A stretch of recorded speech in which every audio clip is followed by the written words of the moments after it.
Monos Tarakan. Bisa didengar suara saya? Bisa? Bisa Pak, Bisa. bisa. Jelas Pak, jelas Oke, Pak. jelas Iya, ya. iya, jelas Baik, Pak. ya. Shalom, selamat malam semua. Malam Pak dosen.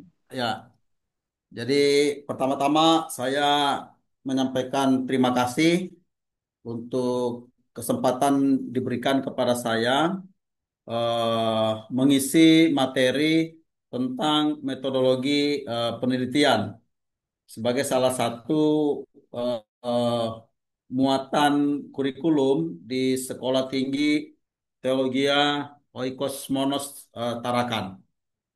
Eh, saya rasa untuk perkenalan di grup itu sudah tertera atau di Zoom ini sudah tertera nama saya yang sudah disampaikan tadi. Ya, baik. Saya diberi sesi dua ya, Pak Ketua ya. Ada dua Iya sesi. betul Pak. Ya, Malam ini dan besok. malam ini Iya dan Pak. besok. Iya, ini sebenarnya ya mau dipres ini ya, mau dipres saja nih.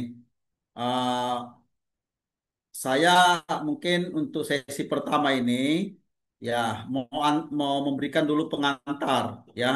Nah, memberikan dulu pengantar terkait dengan metodologi. Nah, apa yang dikatakan Pak Ketua tadi terkait dengan metodologi penelitian yang ada di WA Group itu, ini sebenarnya adalah pola ya, pola yang akan digunakan oleh STT Oikos Monos dalam kaitan dengan penulisan karya ilmiah. Ya, untuk yang S1 skripsi, S2 tesis. Nah, ini adalah polanya ya atau yang mencirikan STT itu nanti. Nah, saya eh, memberikan dulu gambaran atau pengantar terkait dengan metodologi penelitian ya. Nah, ini yang mungkin perlu kita pahami rekan-rekan mahasiswa sekalian. Bisa bisa saya share materinya nih Pak Ketua? Sudah Boleh muncul Pak, silakan Pak, silakan. sudah muncul nggak di layarnya? Belum. Sudah, Pak. Sudah, Pak. Sudah muncul ya? Oh Sudah, ya, Pak. sudah Pak, sudah. Ah, oke, ya baik. Kalau sudah muncul, nah jadi eh, setiap jenjang ya, jenjang akademik ya, baik itu program diploma S1, S2 maupun S3, pada tahap akhir penyelesaian kita menulis sebuah karya ilmiah ya, sebuah karya ilmiah. Dan karya ilmiah yang kita tulis ini tentu eh, tidak seperti kita menulis artikel biasa atau menulis tulisan di koran ya atau lain sebagainya. Nah, namun karena ini bersifat ilmiah, maka dia diawali dengan kegiatan penelitian ya, research.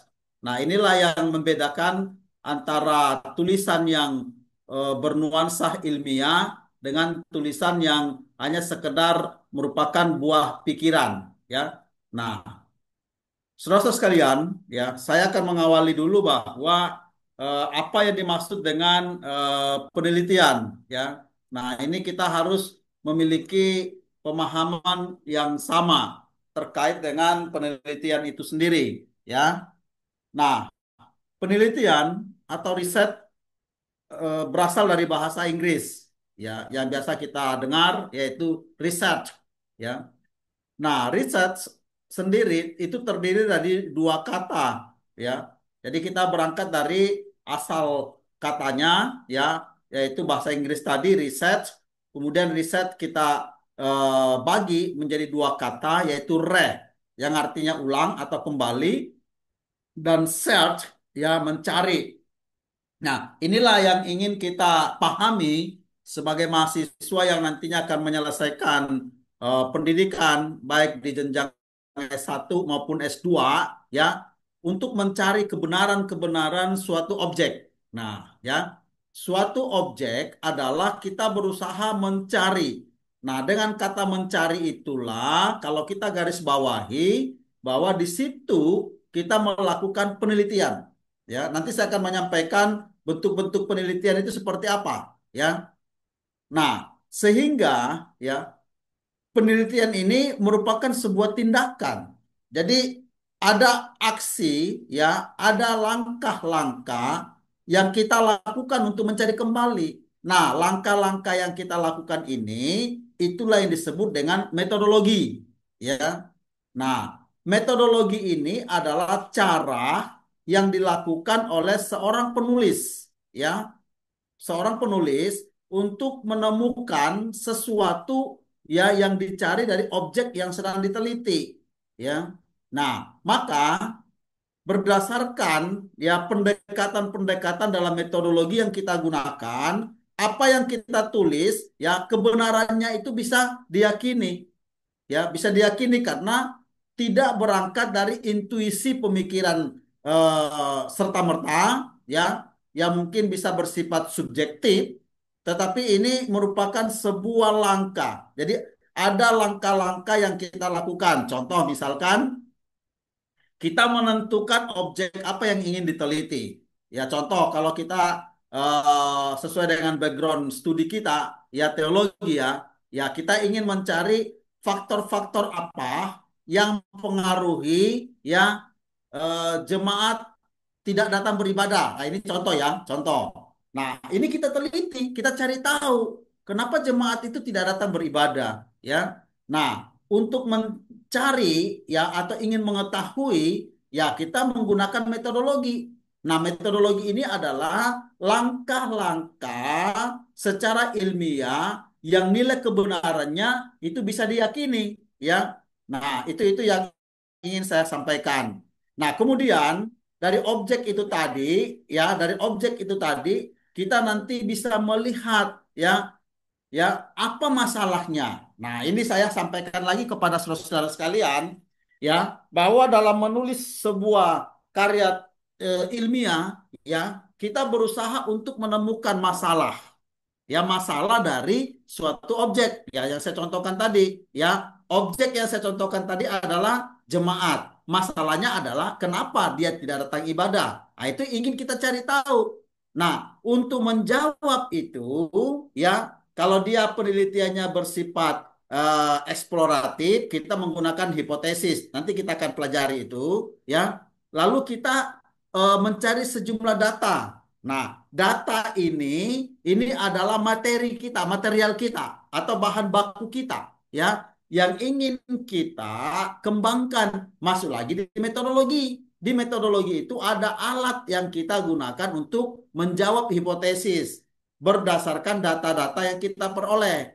Nah, data yang kita miliki ini masih bersifat umum general ya. Sejumlah data yang kita miliki itu kita olah sesuai dengan permasalahan yang kita angkat dari sebuah objek. Nah, itulah yang dimaksud dengan metodologi penelitian sebagaimana judul mata kuliah kita ini. Nah, selanjutnya saudara sekalian, namun tidak semua kegiatan untuk mencari ulang dikategorikan atau disebut sebagai penelitian. Ya, kenapa? Karena sesuatu itu dikatakan sebuah penelitian manakala di sana diterapkan, dilakukan metodologi. Ya, karena metodologi ini adalah merupakan praktek untuk menyelesaikan suatu masalah secara ilmiah. Ya, nah, kegiatan untuk mencari kembali atau untuk menemukan sesuatu itu disebut dengan penelitian. Jadi ada langkah-langkah penelitian yang kita lakukan. Contoh tadi, kita tentukan objeknya apa, kita tentukan masalahnya apa, ya, terus kita tentukan datanya apa, kita tentukan tempatnya di mana kita penelitian, berapa lama kita penelitian, datanya seperti apa, datanya sekunder kah, datanya primer kah, terus penyelesaiannya secara kualitatif atau kuantitatif. Nah, itu adalah ranah di dalam metodologi. Nah, apabila kegiatan tersebut dilakukan ya dengan menggunakan metode ilmiah, itulah yang kita maksud dengan metodologi tadi ya. Nah, saudara-saudara sekalian, saya akan lanjutkan ya. Nah, karena ya penelitian ini adalah merupakan sebuah ya ilmu pengetahuan ya yang tentunya ya ada sejumlah pakar, ada sejumlah tokoh ya yang memberikan sebuah pengertian. Nah, contoh di sini ada pengertian yang dikemukakan oleh Cooper dan Emory tahun 1995. Dikatakan bahwa penelitian itu merupakan suatu kegiatan yang bersifat apa? Sistematik, yang bertujuan untuk menyediakan informasi dan sekaligus memecahkan masalah. Nah, saudara sekalian, dari pengertian yang dikemukakan oleh Cooper dan Emory ini, kita bisa menemukan ya bahwa ya penelitian ya dengan pendekatan metodologi yang bersifat sistematik pada hakikatnya memberikan informasi. Informasi yang dimaksudkan di sini adalah memecahkan permasalahan sebagaimana contoh yang tadi saya kemukakan di depan. Nah, kemudian ada lagi yang mengatakan sekarang tahun 2006 mengatakan bahwa penelitian itu merupakan suatu usaha, ya, suatu usaha yang bersifat sistematik dan terorganisasi. Untuk apa? Untuk meneliti suatu masalah secara spesifik yang memerlukan jawaban. Nah, di sini ada perkembangan, ya, ada perkembangan. Jadi kalau menurut Cooper itu penelitian bersifat sistematik yang akan memberikan informasi. Tapi menurut sekarang tidak hanya bersifat sistematik, tetapi terorganisasi. Ya, terorganisasi maksudnya apa? Terstruktur, ya, terstruktur. Jadi dalam rangka untuk menyelesaikan masalah secara lebih spesifik ya. Nah, jadi kita membatasi masalah. Contohnya tadi ya, kita ada masalah besar ya. Nah, ada masalah besar dari sebuah objek, lalu kita batasin masalah. Nah, kenapa itu kita lakukan? Ya, kenapa ada pembatasan masalah? Jadi kalau dalam tulisan ilmiah itu biasanya dicantumkan dulu apa? Rumusan masalah. Nah, dari rumusan masalah itu kan sifatnya umum, general. Nah, kita ingin membatasi, saya ingin membahas hanya pada bagian tertentu saja. Ya, contoh tadi, ya, jemaat ini kan kalau kita bicara jemaat itu ada wanita, ada laki-laki, ya. Nah, sekarang kita mau batasi laki-laki contohnya. Nah, itu kita batasi masalahnya di sana, ya. Jadi kita tidak membahas aspek perempuan untuk tidak datang ke ibadah. Nah, lalu Sulianto tahun 2018 ya, dia mengemukakan bahwa apa? Penelitian itu adalah sebuah proses investigasi. Nah, investigasi ini adalah upaya untuk menemukan ya dengan tujuan untuk memecahkan masalah ya, baik masalah praktis maupun masalah teoritis. Nah, ini berkembang lagi saudara sekalian. Jadi dalam sebuah penelitian ya, tulisan ilmiah maksud saya, pendekatan yang kita gunakan itu ada pendekatan secara empiris ya, pendekatan secara teori. Nah, ini yang membedakan dengan pernyataan-pernyataan secara umum. Kalau pernyataan-pernyataan secara umum, ya contoh kita menulis di koran, ya. Nah, itu tidak didekati dengan pendekatan teori, ya. Nah, dia hanya menggunakan pendekatan secara empiris atau praktis. Nah, dalam tulisan kita nanti ini, skripsi ataupun tesis yang saudara-saudara akan tulis, itu harus menggunakan dua pendekatan dalam tinjauan teorinya. Pendekatan secara empiris dan pendekatan secara teoritis. Nah, apa yang dimaksud dengan pendekatan secara empiris, saudara sekalian?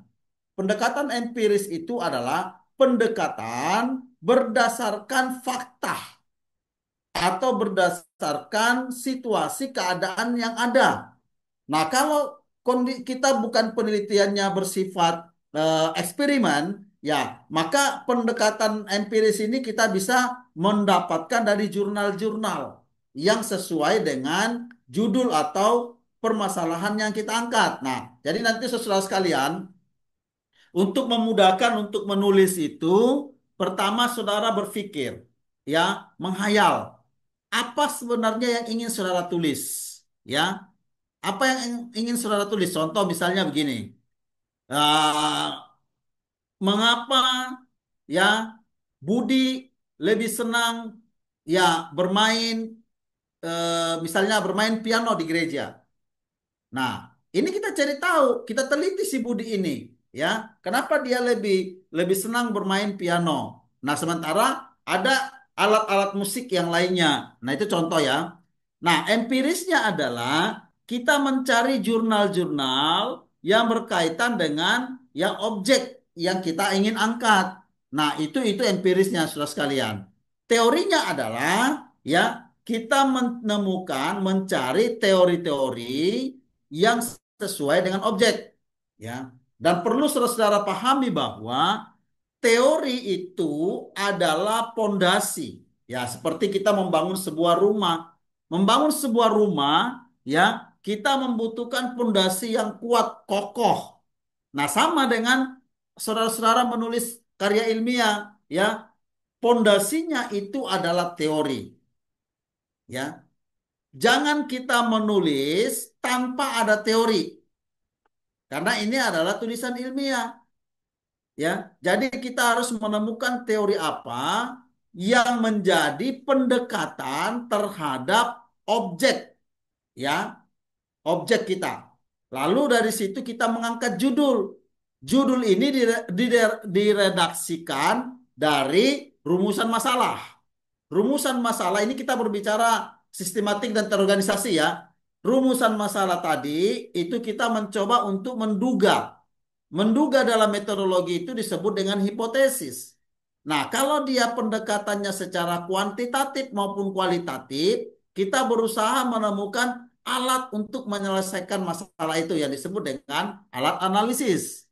Nah, barulah kita masuk dalam pembahasan. Pembahasan itu kita dekatkan dengan teori, ya.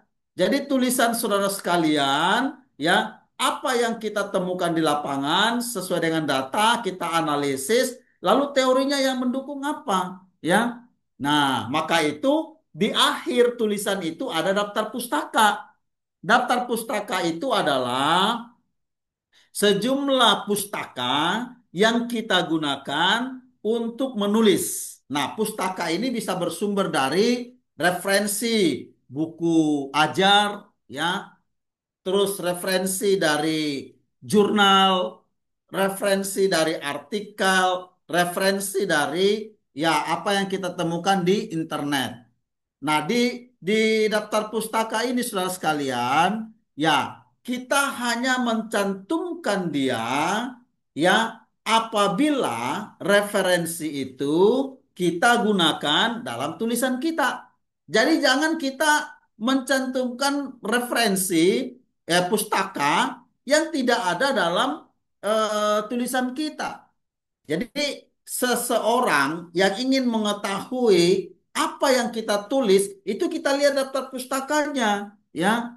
Bahwa apakah tulisan ini ya memiliki daftar pustaka yang sesuai dengan konten daripada tulisan itu. Nah, ini yang nanti kita pahami ya. Sehingga tidak sedikit banyak kadang tulisan yang kita tulis itu dicek, ya, dicek ada nggak di daftar pustakanya? Atau ada daftar pustaka yang dicantumkan, ada nggak tulisannya di dalam? Ya, nah nanti ke depan kita akan lihat dan itu akan terjadi dalam proses pembimbingan. Saya mengantarkan saudara-saudara sekalian untuk pengenalan dulu terkait dengan hakikat metodologi penelitian. Nah, ada lagi yang berpendapat seperti ini, ya, seperti yang dikatakan oleh Sujarweni tahun 2019. Beliau mengatakan bahwa penelitian itu merupakan suatu penyelidikan atau usaha yang bersifat apa? Sistematis, ya, terkendali. Nah, ini kita temukan empiris. Empiris tadi sekali lagi saya jelaskan, ya, sesuai dengan fakta-fakta atau realita, kenyataan, ya, yang ada sesuai dengan objek kita. Terus teliti. Ya, seorang peneliti itu harus teliti. Karena ketika tidak teliti untuk membuat pengelompokan, justifikasi terhadap data-data yang dimiliki, itu nanti akan memunculkan apa? Penelitian yang bias. Artinya penelitian yang tidak terarah, ya. Lain judulnya, lain masalahnya, lain pembahasannya. Nah, ini otomatis tidak kita temukan apa sebenarnya yang ingin dikemukakan atau ingin disampaikan oleh sang peneliti itu. Lalu kritis artinya adalah karena kita ini berangkat dari metodologi, ya, secara ilmiah, apa yang saudara tulis, kita tulis itu tidak terbantahkan. Maka kita berani mengatakan bahwa sesuai dengan teori, ya, masalah ini ya harusnya diselesaikan seperti ini. Nah, itu yang dimaksud dengan kritis, ya, terhadap apa fenomena atau masalah dalam rangka mencari suatu fakta. Nah, penelitian atau tulisan yang kita lakukan di sini itu bisa dia menemukan teori baru, ya. Bisa juga dia bertentangan dengan teori yang ada, ya. Makanya dikatakan di atas harus teliti dan kritis. Nah, kemudian hipotesis. Hipotesis itu apa? Hipotesis adalah sebuah dugaan sementara. Sebelum kita action di lapangan, sebelum kita melakukan pengumpulan, collecting data, ya, kita membuat dulu hipotesis terhadap tulisan kita. Nah, hipotesis itu selalunya diawali dengan redaksi diduga, ya. Jadi ada praduga kita di sana, diduga bla bla bla bla. Nah, lalu bagaimana kita ingin menemukan atau menjawab terhadap hipotesis? Ya, jadi nanti di akhirnya itu ada dua jawaban kita. Apakah tulisan kita itu menjawab atau tidak menjawab hipotesis? Nah, di sini rancunya biasa terkadang dipaksakan, ya, dipaksakan untuk sesuai dengan hipotesis, ya. Karena hipotesis itu kita angkat sebelum kita melakukan penelitian. Jadi dia tidak serta-merta harus sesuai. Bisa saja dia berbeda.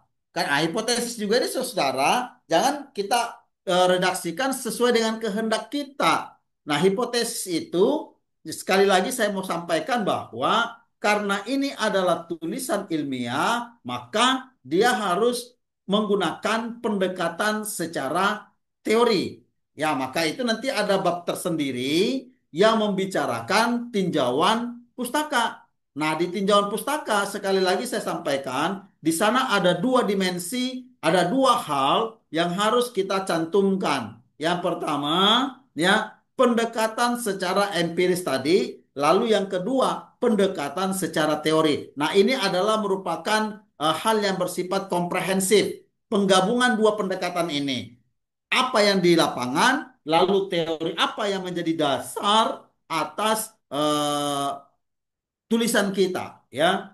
Nah, dengan demikian, ya, berdasarkan langkah-langkah yang kita susun sesuai dengan metodologi yang bersifat sistematis dan terorganisir tadi, maka kita akan menemukan jawaban secara ilmiah terhadap suatu masalah.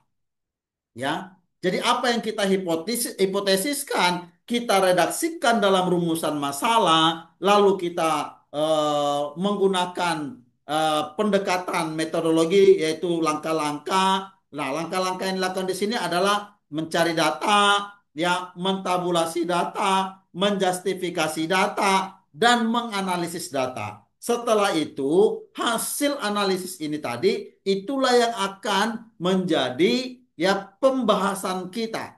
Nah, dalam pembahasan itu akan terurai secara ilmiah yang akan menjawab apa yang kita angkat sebagai rumusan masalah atas objek yang akan kita teliti. Nah, sampai di sini dulu saya, ya, ini baru dua slide sudah sekalian. Ya, mungkin ada yang ingin saudara pertegas, ya, maksud saya ingin saudara tanyakan, saya beri ruang dulu. Ini baru sampai di pengertian, ya. Saya beri kesempatan dulu kepada rekan-rekan mahasiswa sekalian. Sekiranya ada yang saudara ingin tanyakan sebelum saya lanjutkan lagi. Silakan. Ada yang mau bertanya?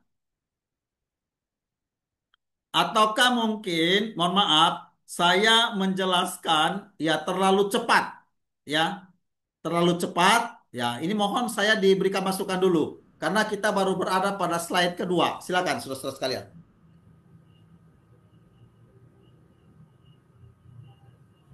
Saya diberi dulu masukan, apakah saya menjelaskan ini terlalu cepat, ya, sehingga mungkin agak susah untuk ditangkap, ya, saya beri kesempatan tuh diberikan masukan dulu, ataukah dari apa yang sudah saya jelaskan tadi, ada yang sudah saudara kurang tangkap, ya, ingin diperjelas lagi, ya, karena apa yang saya jelaskan tadi itu sebenarnya sudah ada beberapa konsep yang bisa memunculkan pertanyaan yang saudara bisa tanyakan. Oke, silakan.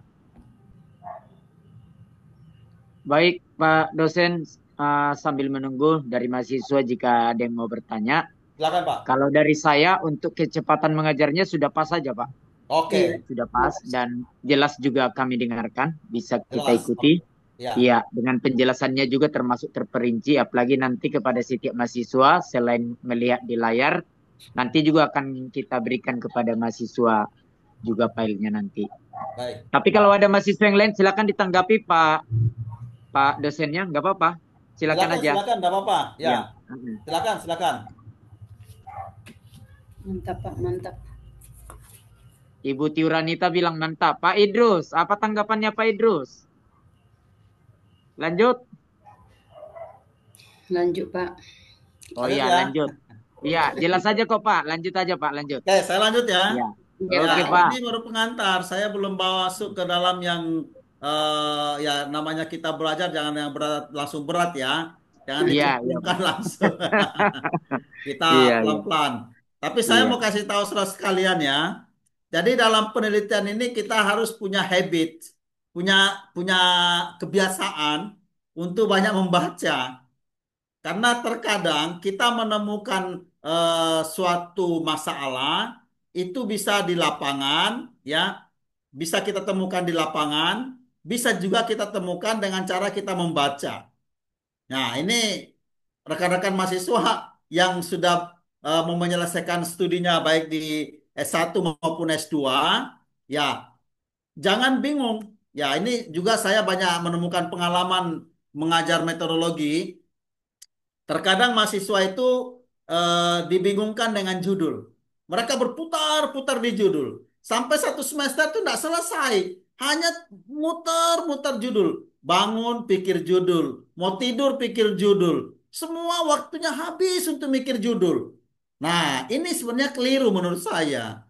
Yang pertama itu, ya, kita melakukan pengamatan. Jadi, saudara harus ingat bahwa penelitian itu adalah sebuah pengamatan, research, ya, pengamatan. Nah, pengamatan ini bisa kita temukan di lapangan secara langsung, ya, dan bisa juga kita temukan dengan cara kita membaca. Dengan kita membaca, ada hal yang kita temukan di situ, itu bisa menjadi objek. Oke. Nah, kalau sudah kita temukan objeknya, kita tertarik kepada sebuah objek, langkah apa yang harus kita lakukan? Jangan judul dulu, saudara. Jangan langsung mikir judul ya. Judul itu belakang. Ya, karena judul itu redaksional. Tapi saudara harus temukan dulu apa masalah di objek itu. Kita sudah menemukan objek ini, tapi kita tidak menemukan masalah ya nggak bisa juga. Jadi jangan jangan saudara ya dikungkung dengan judul dulu ya. Sepakat ya? Nah, jadi jangan judul dulu. Tapi pertama temukan objeknya, sudah temu objeknya, cari masalahnya. Nah, jadi orang kalau mau selesai kuliah itu harus cari masalah. Kalau kita di dunia nyata kan nggak mau menghindar dari masalah. Tapi kalau kuliah mau selesaikan skripsi, tesis, cari masalah. Ya, cari masalah ini secara ilmiah, ya. Nah, saudara sudah temukan masalah dengan pengamatan, dengan membaca, ya, maka mulai sudah kita redaksikan judul. Jadi judul itu nanti kita redaksikan dari masalah sehingga tidak berlawanan ini. Saya juga banyak dulu membimbing mahasiswa, terkadang judul lain, judul ke kiri, masalah ke kanan. Ini tidak connect, ya, tidak connect. Kenapa? Pemikiran kita ketika kita membaca judul minimal itu kita sudah punya bayangan bahwa oh nanti yang akan ditulis seperti ini. Atau kalau orang yang jeli lagi, dia cari rumusan masalahnya. Oh, ternyata nanti hasilnya seperti ini. Orang tidak membaca secara keseluruhan dulu tulisan kita, ya. Nah, ini nih saudara harus pahami, ya. Oke, saya lanjut ke slide berikutnya. Nah, ini jenis-jenis penelitian, ya. Nah, jenis-jenis penelitian ini bisa kita lihat berdasarkan tujuannya. Ada penelitian ketika kita melihat secara tujuan, ada yang dikategorikan sebagai penelitian eksploratif. Apa yang dimaksud dengan penelitian eksploratif? Penelitian yang menggali, ya, penelitian yang menggali. Jadi kita sudah menemukan objek, kita temukan masalah, kita ingin berusaha sedetil mungkin, ya, serinci mungkin, ya. Kita sudah mendapatkan jawaban, tapi masih ada keinginan kita untuk memperdalam lagi. Nah, ini yang dimaksud dengan penelitian eksploratif, mengeksplorasi, ya, mengeksplorasi suatu permasalahan pada sebuah objek. Oke. Nah, lalu ya tujuan yang lain yaitu penelitian pengembangan. Nah, yang dimaksud dengan penelitian pengembangan adalah ya kita melanjutkan melanjutkan sebuah penelitian yang telah ditulis, ya. Nah, kenapa ini terjadi? Jadi biasa di kesimpulan itu di bab terakhir, ya, selalu ada saran. Sarannya adalah disarankan untuk peneliti selanjutnya untuk dapat meneliti variabel ini, variabel ini. Nah, itu yang dimaksud dengan peneliti pengembangan. Nah, kenapa ini kita lakukan? Karena ilmu pengetahuan itu tidak pernah selesai, ya. Tidak pernah selesai. Selalu ada perkembangan, updating terhadap ilmu pengetahuan itu, dan ini dilakukan melalui research, melalui penelitian, ya. Nah, maka kalau saudara ingin juga cepat untuk mau tahu apa yang saudara ingin tulis, saudara baca di jurnal. Di jurnal itu di bab terakhir, ya, di kesimpulan dan saran, selalunya di situ penelitian ini hanya dibatasi pada variabel A, B, dan C. Nah, sementara masih ada variabel lain yang direkomendasikan. Nah, saudara bisa melanjutkan itu, ya. Kita bisa melanjutkan untuk melakukan penelitian. Itu nggak apa-apa, ya. Nah, atau juga biasanya penelitian itu kan punya periode, ya. Misalnya tahun sekian sampai sekian. Nah, di atasnya itu tentu ada perubahan-perubahan lagi karena ilmu pengetahuan ini sifatnya dinamis. Jadi selalu ada pergeseran, ada transformasi. Nah, maka dibutuhkan penelitian pengembangan. Lalu ada penelitian verifikatif. Nah, penelitian verifikatif ini adalah penelitian yang berusaha untuk memverifikasi ya kebenaran-kebenaran dari sebuah masalah pada objek tertentu, ya. Nah, dari eh, jenis penelitian berdasarkan tujuan ini, saya ingin menggugah saudara sekalian, ya. Kita mau meneliti apakah saya mau berdiri di atas penelitian yang bertujuan secara eksploratif. Saya ingin menggali, ya, mengeksplor suatu permasalahan pada objek tertentu. Ataukah saya ingin ya melakukan pengembangan, ya, melanjutkan penelitian-penelitian yang telah dilakukan sebelumnya, ya, atau penelitian verifikatif. Nah, ini mohon saudara-saudara membuat perenungan, ya. Nanti saudara pikirkan, saya ini mau meneliti secara apa? Apakah eksploratif, pengembangan, atau verifikatif? Nah, kemudian kalau kita melihat jenis penelitian berdasarkan penggunaan hasil, ada penelitian murni, ada penelitian terapan, ya. Jadi penelitian murni itu adalah penelitian yang memang diperuntukkan untuk pengembangan ilmu pengetahuan. Lalu penelitian terapan adalah penelitian aplikatif.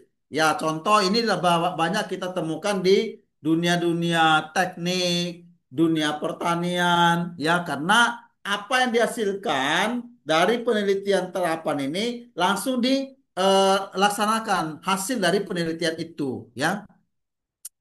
Lalu kalau berdasarkan ilmu, kita bisa bedakan menjadi dua. ada penelitian sosial dan ada penelitian eksakta, ya. Nah, kemudian berdasarkan waktu. Nah, ini saudara harus paham ini. Berdasarkan waktu itu ada penelitian yang bersifat time series. Nah, apa yang dimaksud dengan penelitian time series di sini? Penelitian time series adalah penelitian berdasarkan rentetan waktu, ya, yang tidak ada jedahnya, ya. Jadi misalnya kita mengambil penelitian dalam kurun waktu 10 tahun. Nah, 10 tahun itu kita hitung ke belakang. Itu namanya penelitian yang bersifat time series. Lalu ada penelitian cross section. Ya, cross section ini, ya, cross itu silang, ya. Jadi ada penelitian yang bersifat apa? Kita hubungkan dengan apa namanya, kondisi tertentu, itu namanya cross section. Nah, kemudian kalau penelitian panel, ya, itu adalah penelitian hasil penggabungan secara time series dengan cross section. Nah, ini saudara bisa membaca lebih jauh, ya, apa yang saya jelaskan dari jenis penelitian ini, ya, karena sekarang tidak susah untuk bisa mencari, menemukan penjelasan-penjelasan dari apa yang kita sedang pelajari dalam perkuliahan ini. Contoh tadi saya menjelaskan penelitian menurut jenisnya berdasarkan tujuan, ada eksploratif, verifikatif, dan seterusnya. Nah, ini saudara bisa membaca untuk menambah pengetahuan kita. Karena kita dalam pertemuan ini punya keterbatasan waktu. Jadi saya mengajak saudara sekalian untuk bisa mencari, ya. Nah, ini juga merupakan langkah cara untuk saudara membaca. Karena nanti pada waktu Anda ujian, pertama yang ditanyakan itu penelitian saudara ini sifatnya penelitian apa, ya. Nah, itu saudara harus bisa jawab berarti, ya. Nah, mohon ini apa yang saya sebutkan pointer-pointernya ini nanti saudara bisa lanjutkan untuk mencari, ya, membaca. Ya, bisa minta bantuan sama Mbah Google lah, ya. Oke. Nah, next, berdasarkan pendekatan, ya. Nah, kalau kita melihat secara pendekatan itu ada dua, deduktif dan induktif. Apa bedanya? Deduktif itu berangkat dari umum ke khusus, induktif dari khusus ke umum. Nah, ini kita harus bisa membedakan nanti penelitian kita berdasarkan penelitian induktif atau deduktif, ya. Terus berdasarkan tingkat eksplanasinya. Apakah dia penelitian yang bersifat deskriptif? Penelitian bersifat deskriptif itu adalah penelitian yang memberikan gambaran, penjelasan. Nah, kemudian ada penelitian komparatif, pembanding. Ya, ya, ini kita berada pada dua sisi yang berbeda, ya, dua sisi yang berbeda kalau penelitian komparatif. Nah, ada lagi penelitian asosiatif, penggabungan, ya. Nah, kemudian jenis penelitian kita lihat berdasarkan tempat. Bisa kita bedakan ada penelitian perpustakaan, ya. Ini kita menggunakan pendekatan secara sekunder, ya. Jadi kita menggunakan data-data sekunder kalau penelitian perpustakaan. Contoh, misalnya kita ingin menulis, ya, terkait dengan eh, pengaruh pertumbuhan jumlah penduduk dengan peningkatan jumlah gereja. Nah, ini ya cukup kita penelitian perpustakaan saja, pendekatan secara sekunder, cari jumlah penduduk, ya, terus temukan tahun sekian berapa jumlah gereja, terus nanti tahun sekian apakah pertumbuhan penduduk naik, ya, apakah juga gereja ikut naik dan seterusnya. Ya, itu penelitiannya cukup sekunder. Itu yang dimaksud dengan penelitian secara perpustakaan. Nah, kemudian ada penelitian laboratorium. Nah, penelitian laboratorium ini biasanya penelitian yang bersifat percobaan, ya. Nah, kemudian ada penelitian lapangan. Ya, penelitian lapangan ini, ya, kita banyak menemukan data di lapangan. Nah, ini saudara-saudara ada dua, ya. bentuk yang kita lakukan di penelitian lapangan. Yang pertama adalah penelitian dengan mencari, menemukan data secara primer, ya. Nah, dan data sekunder. Jadi data sekunder ini membackup, membackup data primer, ya, saudara.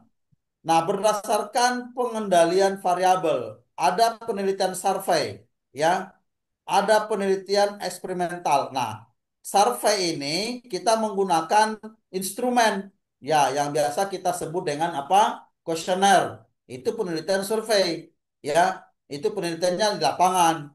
Ada lagi penelitian eksperimental, penelitian percobaan, ya. Nah, saya rasa ya ini juga nanti saudara bisa bisa menentukan apakah penelitian saya itu deduktif, induktif, apakah deskriptif, komparatif, ataukah penggabungan. Kemudian saya ini mau menggunakan data apa? Data sekunder atau penggabungan sekunder dan primer. Lalu bagaimana cara saya menemukan data? Saya menggunakan pendekatan survei dengan alat yang digunakan yaitu kuesioner, ya. Nah, ini nanti silakan saudara renungkan. Inilah tujuannya daripada mata kuliah ini, yaitu mengantar saudara untuk menentukan, ya, Anda atau saudara sekalian, rekan-rekan mahasiswa mau menulis, ya, karya tulis, ya, terkait dengan apa, ya, dan seterusnya. Kemudian kita lihat lagi berdasarkan taraf penelitian. Ada deskriptif dan inferensial, ya. Nah, tingkatan maksudnya itu, ya, berdasarkan variabel. Ada variabel historis, ada ex post facto, dan ada eksperimental. Nah, ini jarang kita eh, apa namanya dekati. Nah, sekarang yang menjadi pemahaman kita yang perlu kita tegaskan adalah ini, berdasarkan analisis data yang kita gunakan. Apakah penelitian kita ini itu masuk kategori penelitian kuantitatif ataukah penelitian kualitatif? Nah, apa perbedaannya? Kuantitatif itu adalah penelitian yang berbasiskan angka, ya. Sementara penelitian kualitatif itu adalah penelitian yang berbasis informasi, ya. Tapi kedua-duanya ini itu akan saling mengisi, ya. Jadi kalau kuantitatif yang bersifat angka numerik ini kan perlu kita memberikan penjelasan. Nah, penjelasan yang kita cantumkan di sana itu adalah kualitatif. Sama halnya di kualitatif. Ya, data-data yang bersifat kualitatif tadi itu kita kuantitatifkan, ya. Mungkin saudara pernah mendengarkan skala Likert, ya. Ini biasa kita terapkan di kuesioner. Contoh begini, ya. Ada pernyataan, ya, pernyataannya Yusuf, ya, Yusuf ke gereja karena apa? Yusuf ke gereja menggunakan sepeda motor. Jadi pernyataannya nanti itu A, lebih suka, sangat suka, suka, tidak suka, atau sangat tidak suka. Nah, itulah yang dimaksud dengan skala Likert. Nanti kita kasih poin untuk kita mengkuantitatifkan supaya memudahkan memasukkan dalam analisis nanti, ya. Nah, itu yang mungkin saudara harus pahami nantinya, ya. Apakah saya menggunakan pendekatan kuantitatif atau kualitatif. Nah, ini penjelasan-penjelasannya lanjut. Penelitian eksploratif ya bertujuan memberikan penjelasan mengenai suatu konsep, ya, suatu konsep atau gambaran tentang suatu, ya, yang ingin kita teliti, ya. Nah, sehingga kalau penelitian eksploratif itu tidak memerlukan hipotesis. Nah, ini saya kasih tahu sama saudara, tidak semua penelitian itu menggunakan hipotesis. Ya, contoh di sini, kalau penelitiannya bersifat eksploratif, kita tidak perlu menggunakan hipotesis. Nah, penelitian eksploratif itu membuka kemungkinan untuk dilakukan penelitian lanjutan, ya, karena dia ingin menemukan sedetil mungkin, ya, sehingga ini kita bisa merekomendasikan untuk dilakukan penelitian selanjutnya. Nah, penelitian pengembangan. Nah, ini dalam rangka untuk apa? Ya, bertujuan mengembangkan, memperluas hasil penelitian atau teori yang telah diperoleh dari penelitian sebelumnya. Ya, jadi ada hal-hal yang kita temukan ya dari penelitian yang kita lakukan. Verifikatif. Ya, ini seperti yang saya sudah jelaskan tadi untuk menguji kembali sebuah teori ya terhadap hasil penelitian sebelumnya. Ya, apakah kita menerima teorinya, menggugurkan teorinya, atau kita bisa melahirkan teori baru. Nah, penggunaan hasil terapan ya, ini sudah saya jelaskan ya.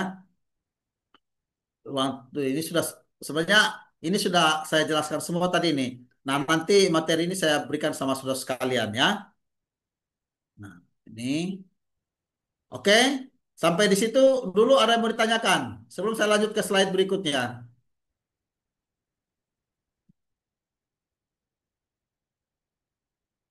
Nah, saudara-saudara bisa ditangkap apa yang saya jelaskan tadi?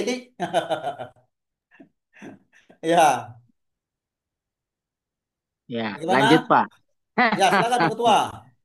Ya, lanjut aja Pak. Nanti pasti bertanya di akhir mungkin. Bingung bertanya masih mungkin. Lanjut Ya, Pak. Jelas kok Pak, i- jelas penjelasannya. Iya. ya, ini sebenarnya, mohon maaf, ini teman-teman mahasiswa nih di Tarakan semua atau ada di luar Tarakan? Ada beberapa di luar Pak. Heeh. Oh, ada yang beberapa di luar. Iya. Mayoritas di Tarakan, Setengah mungkin ditarakan Pak. Iya. setengah di Tarakan. Iya Pak. Heeh. Yang hadir berapa ini, Pak? Untuk sementara masih 14 Pak. 14 Kurang ya. 2, 12 ya. Agak Jadi banyak ini yang absen. Ada ada terkendala teman-teman yang sinyal. S2 di sini? Belum masuk Pak. Ada Oh, Pak belum Yandri dan masuk. Pak Menstar. Iya, Oh, belum. oke, oke, oke, oke. Iya, iya. Nah, Oke.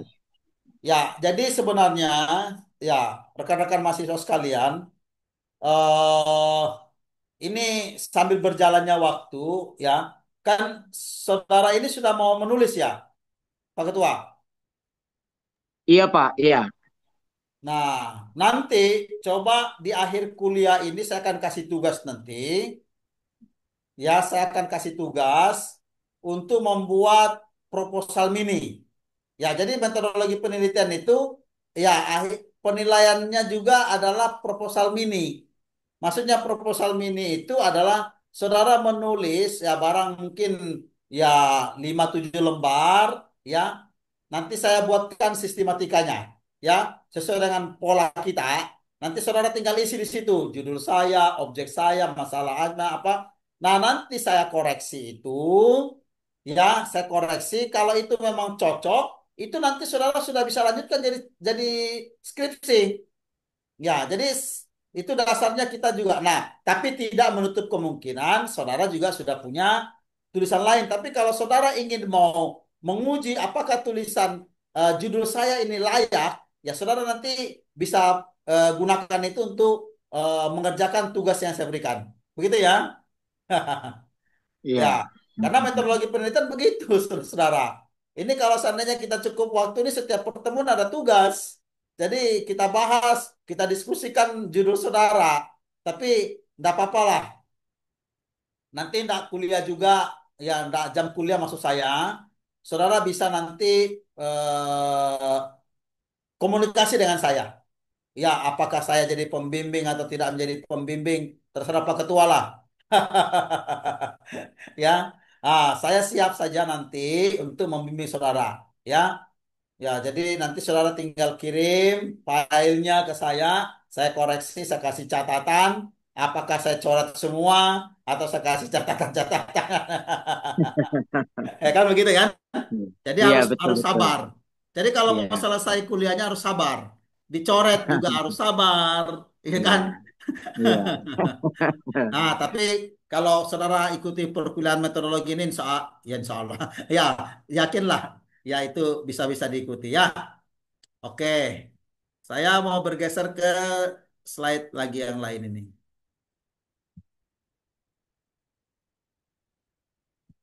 Ini nampak ya? Nampak, Pak. Oke. Iya, Nah, jelas. Jelas ya. Ya, jelas. Ini masih pendahuluan semua ini. Saya belum masuk besok malam lah. Ya. Ya, mohon izin Pak Ketua. Nanti kalau misalnya materi saya masih bisa tambah satu sesi, enggak apa-apa ya. Ya, bisa dilanjut, Pak. Bisa Kalau dilanjut kalau nggak tercover 2 hari. Ya, dua sesi ya, karena ya iya, saya Pak. mengajar mahasiswa ini 16 kali pertemuan. Lalu Pak Ketua kasih saya dua sesi ya, enggak sampai nanti kita ini. Iya. Enggak apa-apa Paling lah. sedikit mungkin 4, Pak. 4 malam lah nanti kita buat sambil berjalan Boleh ya. pembimbingan kan. Ya, Nanti 4 udah malam dibagi lah. Ya. dosen-dosen pembimbing, nanti Bapak tetap sambil mengajar, Pak. Oh, Nanti nanti kita Pak, atur, ya Pak. kalau bimbingan nanti tetap ngajar. Dan Iya, yang tak kena pembimbing dengan saya juga tidak apa-apa diskusi. iya, tetap bisa Ya, hubungi Bapak. Iya. iya bisa bisa bisa bisa. Ya, Iya, oke, selesai iya, kalian. Pak. Kita lanjutkan lagi ya. Jadi saya ingin mengajak kita untuk memiliki motivasi sebagai seorang peneliti. Ya, jadi kita harus bangun dulu semangat kita. Ya, membangun dulu semangat. Sebagaimana saudara masuk kuliah, awal-awalnya semangat. Jadi biasa ada apa ya? Ada ungkapan yang seperti ini. Masuknya susah, keluarnya sulit. Nah, kan kalau masuk kuliah kan cukup daftar. Ya kan Pak Ketua ya? Daftar, sudah daftar, ikut kuliah semester 1 dan seterusnya, tapi keluarnya sulit karena ini Iya. terganjal di tugas akhir. Terganjal di Iya. tugas akhir itu banyak faktor, ya, banyak faktor. Ya, salah satunya adalah kita punya motivasi nggak untuk menyelesaikan sekolah studi kita, ya. Nah, ini yang harus ditanamkan dulu. Jadi kita harus memiliki motivasi untuk melakukan penelitian karena adanya apa? Kebutuhan, ya. Nah, kebutuhan kita di sini yang pertama menyelesaikan studi. Nah, kebutuhan yang berkaitan dengan pengembangan ilmu tadi adalah bagaimana kita memahami teori terkait apa yang akan kita teliti. Sehingga kalau saudara-saudara ujian, saudara mau dibanting bagaimanapun sama penguji, kalau saudara paham teorinya, apalagi dengan pendekatan empiris tadi, saudara tidak akan bisa dibanting, ya. Saudara mau diputar-putar bagaimanapun, Anda lawan dengan teori, ya bisa-bisa pengujinya keok juga tuh. Ya. Nah, lalu ya kita sebagai peneliti itu mengidentifikasi ya, ada langkah identifikasi yang merupakan tahap ya dalam penelitian yang paling awal. Nah, identifikasi yang dimaksud di sini adalah kita mulai merenung, menghayal. Jadi seorang peneliti itu harus menghayal. Menghayal dulu apa yang saya mau tulis ini ya. Nah, saya lebih tertarik kepada apa? Jadi sejumlah mata kuliah yang saudara sudah ikutin, itu saudara hayalkan. Saya lebih cenderung tertarik kepada apa ya? Ya. Nah, setelah Anda mengidentifikasi, ya menemukan ketertarikan saudara terhadap ya mata kuliah tertentu, karena itu ya mata kuliah itulah nanti yang ada teorinya itu yang akan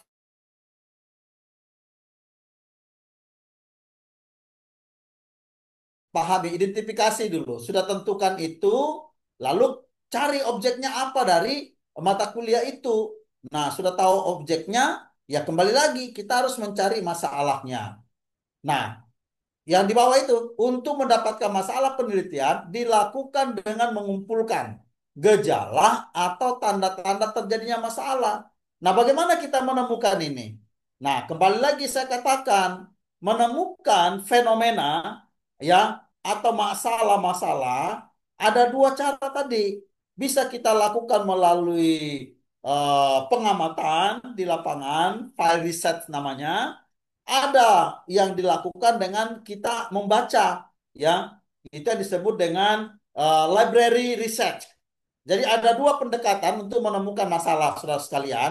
Yang pertama adalah file research, ya, yaitu kita menemukan fenomena di lapangan. Lalu yang kedua itu ada library, ya, library research, ya. Jadi kalau saudara malas membaca ya, ya saya nggak tahu mau bilang apa lagi. Maka rajin membaca ya. Jadi mau selesai kuliah rajin membaca. Karena kalau rajin membaca juga pada waktu saudara ujian nanti, maka ya eh, Anda akan lebih mudah untuk menjawab pertanyaan. Latar belakang masalah merupakan deskripsi yang mengarahkan pembaca untuk mengetahui awal mulai akar permasalahan. Jadi orang kalau mau tahu apa yang kita tulis, dia cari rumusan masalah kita apa, ya.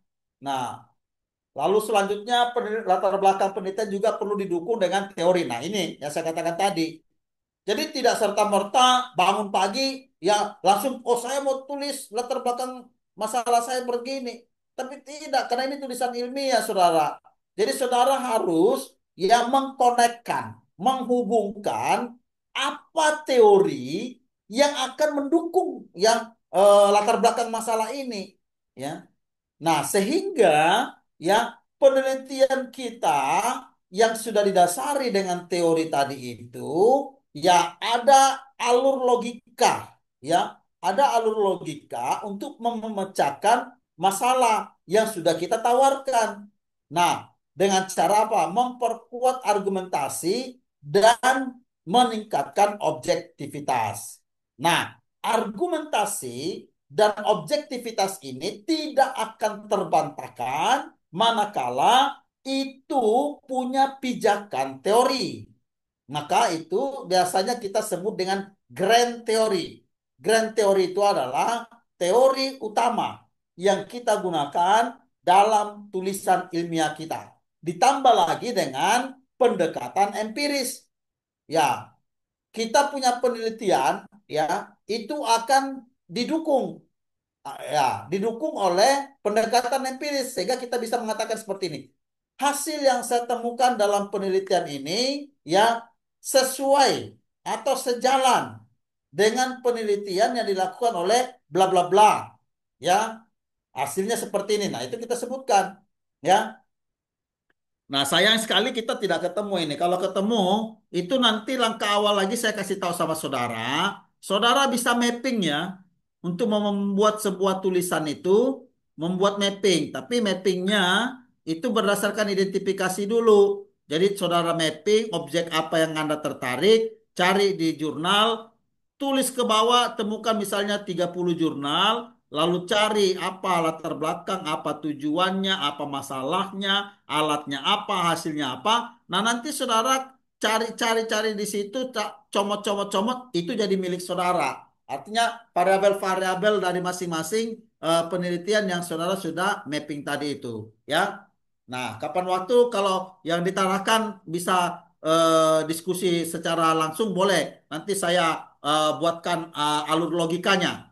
Dan itu jauh lebih memudahkan saudara untuk memahami ya terkait dengan ya apa judul saya, masalahnya apa, teorinya apa, alat yang saya gunakan apa. Hasilnya pun juga ketahuan. Dan itu nanti ya jurnal-jurnal yang kita susun itu menjadi apa? Pegangan saudara. Yang hasil penelitian kita apakah sejalan atau tidak sejalan, didukung atau tidak didukung dari pendekatan empiris. Tapi yang paling utama di sini adalah kita harus pegang dulu teorinya. Teori apa yang kita gunakan dalam tulisan ilmiah kita. Oke?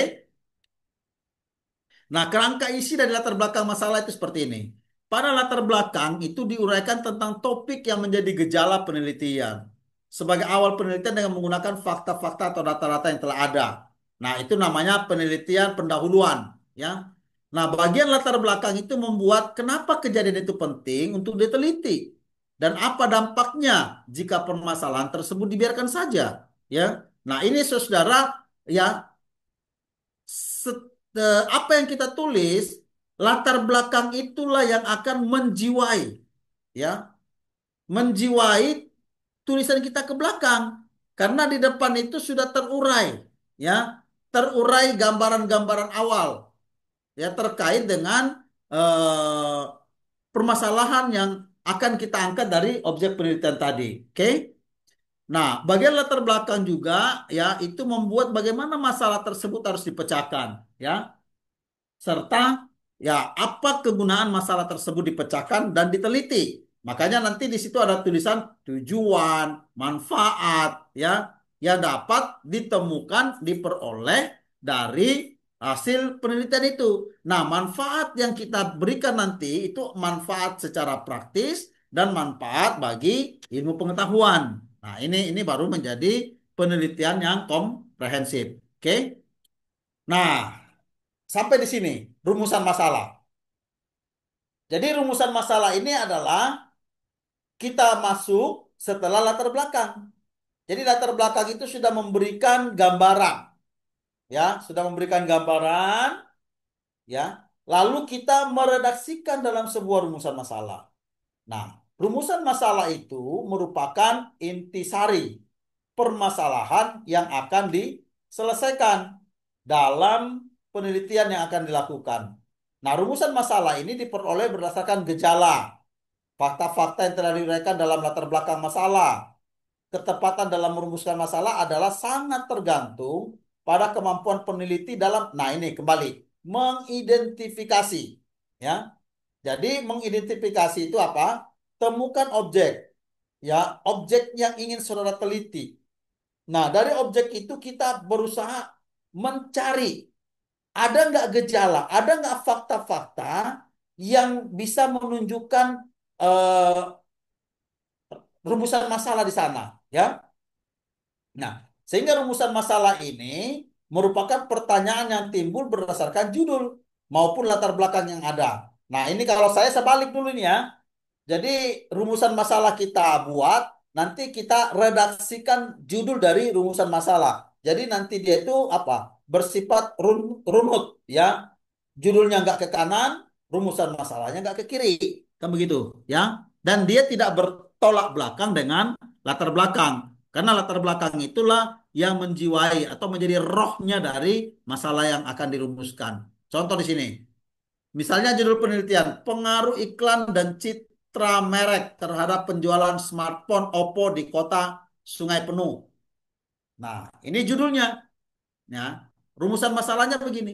Apakah terdapat pengaruh iklan terhadap penjualan smartphone Oppo di kota Sungai Penuh? Apakah terdapat citra merek penjualan smartphone Oppo di kota Sungai Penuh? Apakah terdapat pengaruh iklan dan citra merek terhadap penjualan smart? Nah, jadi yang pertama itu, ya, jadi ini dia saudara-saudara menggunakan pendekatan analisis berganda ini. Variabelnya ada dua. Yang pertama iklan, pengaruh iklan. Yang kedua citra merek. Ya, jadi kalau kita lihat dari rumusan masalahnya ini, ada dua variabel independennya, pengaruh iklan itu sendiri dan citra merek. Ya, nah, saudara lihat di sini antara judul dengan rumusan masalah ini kan connect.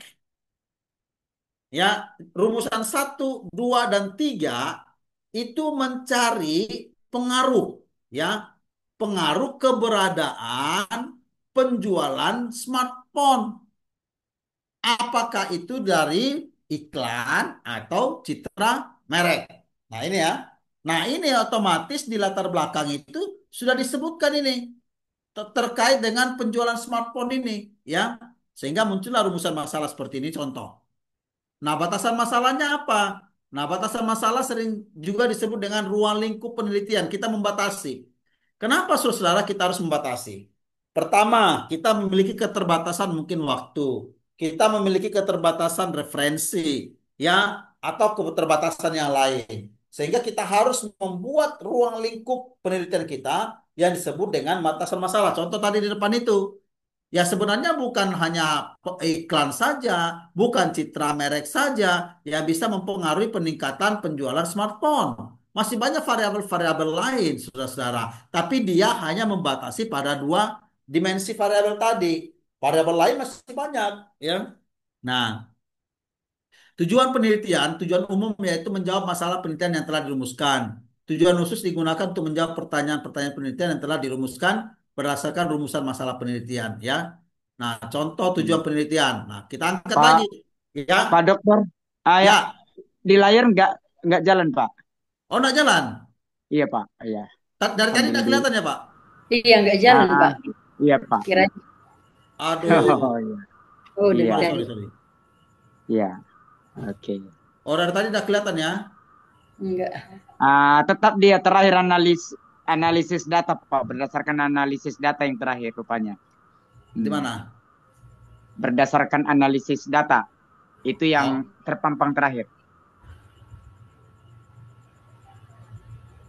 Yang kualitas yang ya, yang ada judulnya berdasarkan analisis data. Itu yang terakhir terpampang di oh, layar. iya, iya, iya. Oke, oke, oke, oke, oke. Iya. Tak, paham, Oh, tak. Iya. Nah, kita. siap, siap, siap. Iya, Saya keluar dulu nih. iya. Oke,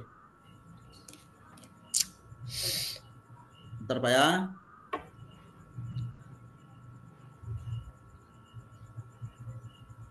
Ini kelihatan ya? Belum, Pak. Oh ya, udah. Udah ya? Udah, Pak. Sudah, Pak. Sudah bisa Sudah. dilihat ya? Nah, ini yang saya sudah Sudah, sebutkan, Pak. ceritakan tadi ini. Nah, ini yang saya Iya. jelaskan tadi ini. Ya. Nah, Iya. tujuannya, kan sampai di sini tadi. Contoh tujuan penelitian. Nah, tadi penjelasan saya kan tadi sudah bisa ditangkap ya, walaupun muncul layar di layar ya. Mm. Iya, bisa, Pak. Bisa. Ya. Iya. Nah, tadi judulnya itu adalah pengaruh iklan dan citra merek terhadap jualan. Nah, kita ya, jadi ini masalahnya, rumusan masalahnya ini. Apakah terdapat pengaruh iklan? Jadi rumusan masalah ini kita harus jawab ya, kita harus jawab ya, kita angkat batasan masalahnya, kemudian kita harus jawab dalam tujuan penelitian ya. Nah, kita harus jawab dia.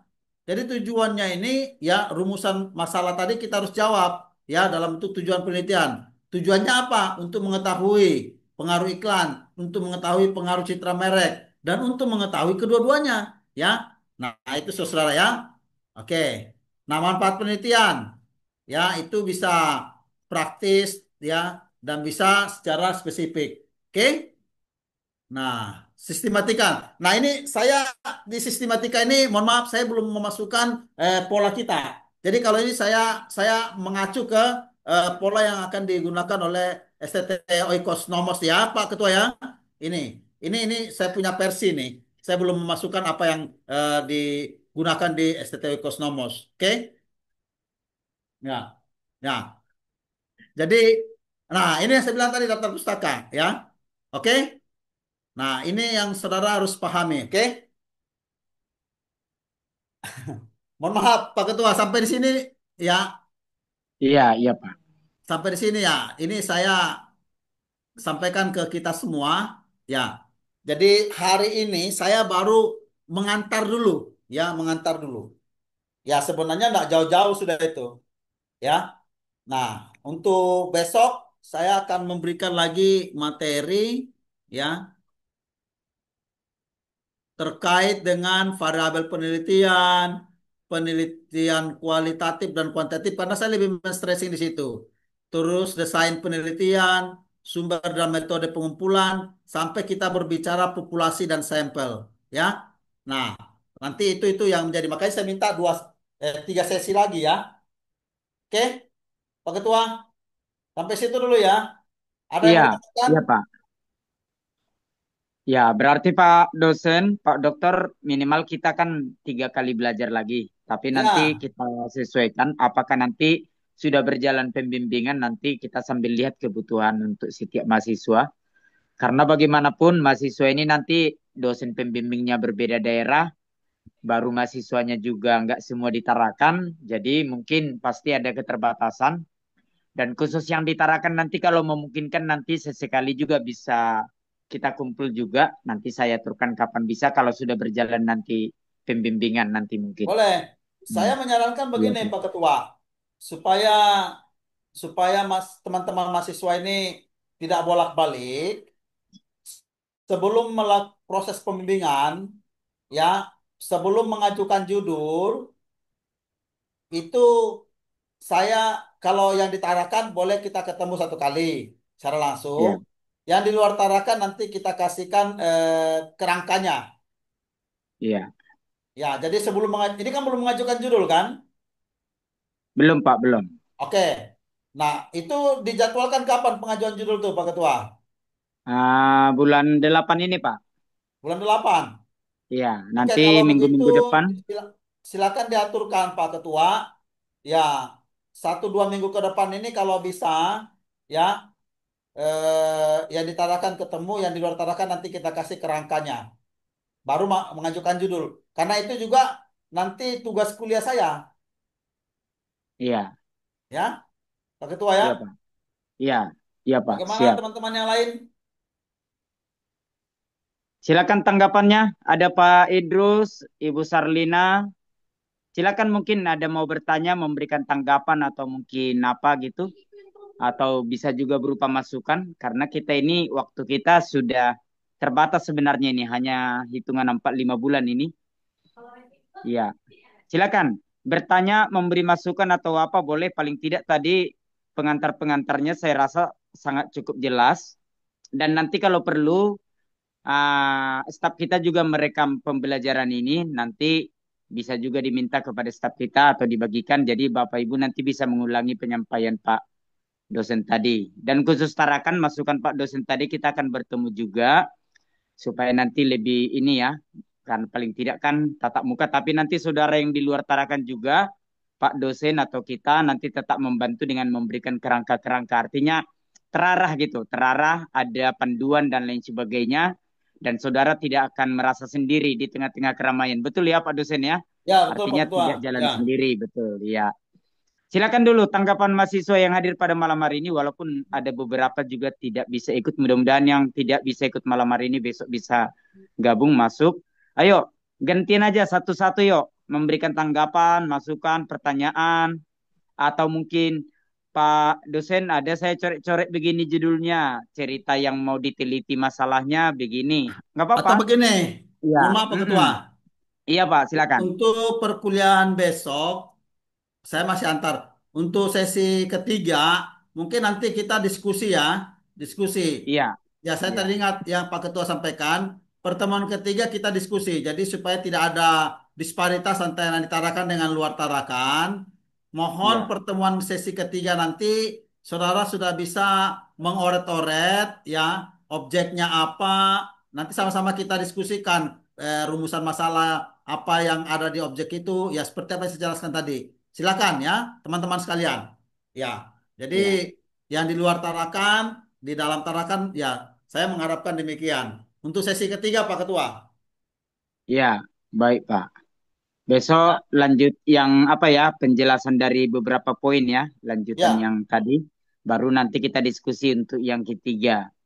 Iya, kita betul. boleh diskusikan judul lah supaya cepat. Ya, Iya, betul. Artinya kalau judulnya sudah sejalan dengan apa yang mau diteliti, apa yang mau ya dipecahin masalahnya kan bisa nyambung dia diajukan. kan, Pak. Iya, Ya, betul. Iya. oke. Kalau untuk penyempurnaan judul kan tetap dibantu dosen pembimbing atau nanti Ya. Pak